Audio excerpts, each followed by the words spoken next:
everyone, it's Karolyn here, and I'm back again to share another video showing you how to engineer the mechanism to make two images meet in the middle of your card. I've made two cards in the last couple weeks using the double peekaboo slider mechanism, so you could say I'm a little obsessed with this technique.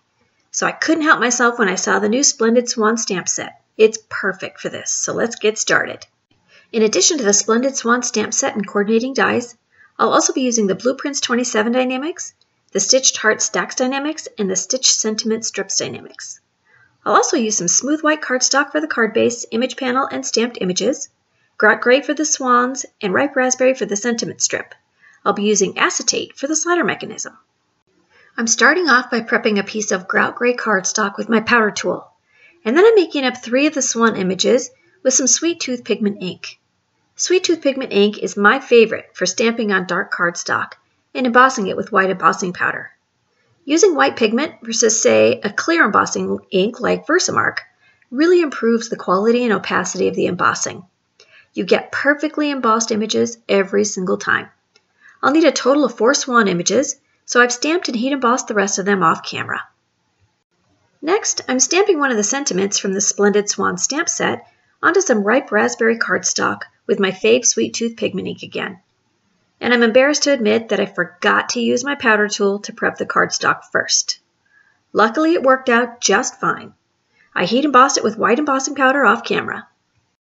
Now I'm stamping the cattails and lily pads onto some smooth white cardstock using Gumdrop Green Hybrid ink. I like the hybrid ink versus a dye ink because it's Copic and alcohol marker friendly. I'll need 3 cattail images and 2 lily pads.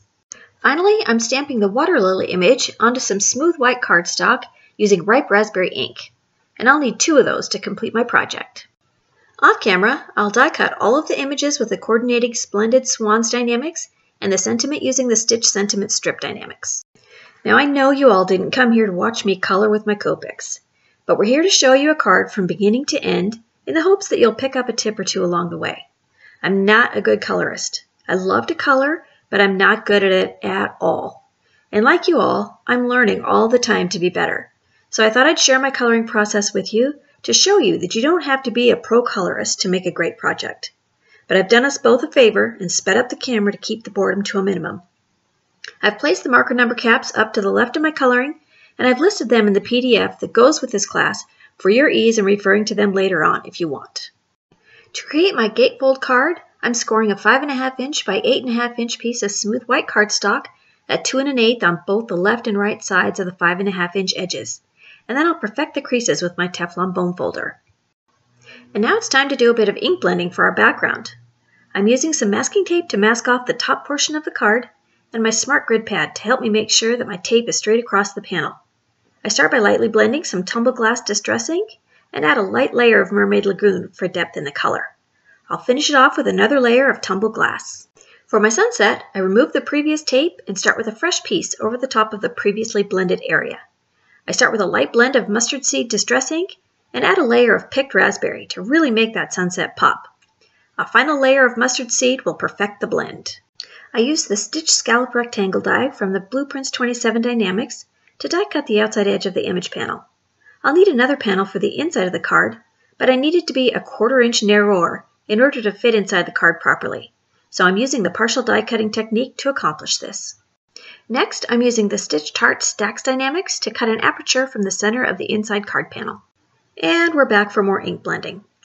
I wanted to bring the scene from the outside of the card inside, so I've duplicated the steps from the previous ink blending inside the card, and I use the inside panel to make sure I'm blending in the right area. Now I can assemble the front image panel. I'm adhering the swans with the thin 3D foam squares to keep the bulk of the card to a minimum. I added the cattails and lily pads with regular foam squares.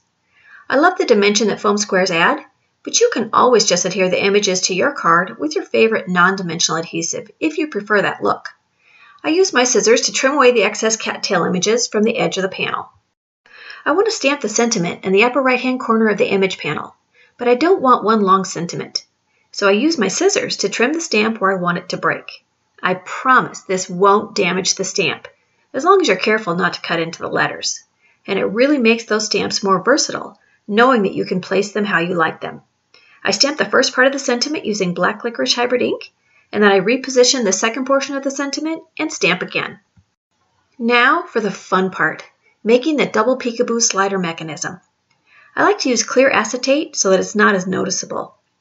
I suppose you can use cardstock for your mechanism if you'd like, but be aware that it won't be as durable.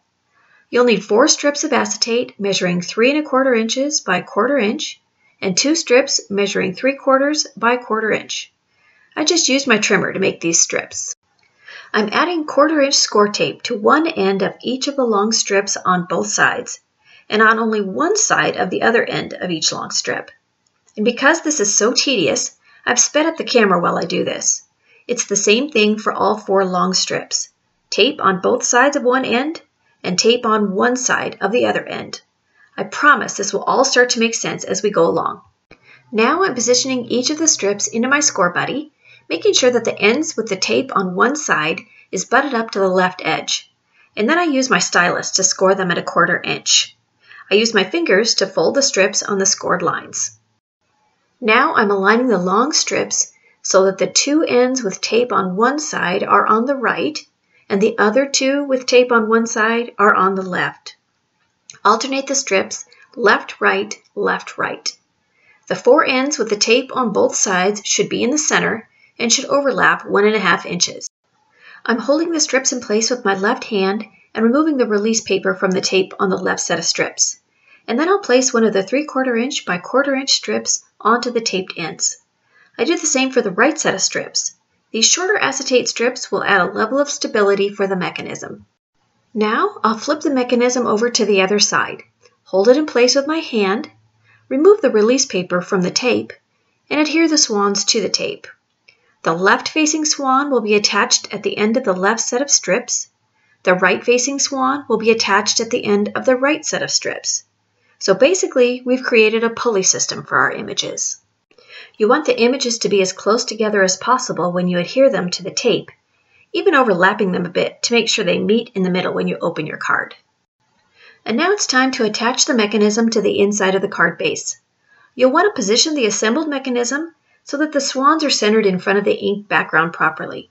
Once you have it where you want it, go ahead and remove the release paper from the left 2 tabs and adhere them to the gutter of the left card flap. I'm using my fingers to press down the crease and make sure the tabs are firmly attached. And then you can do the same for the right set of tabs. I've done this a few times now, so it gets easier with practice. Hopefully I haven't lost you yet because we're almost to the finish line.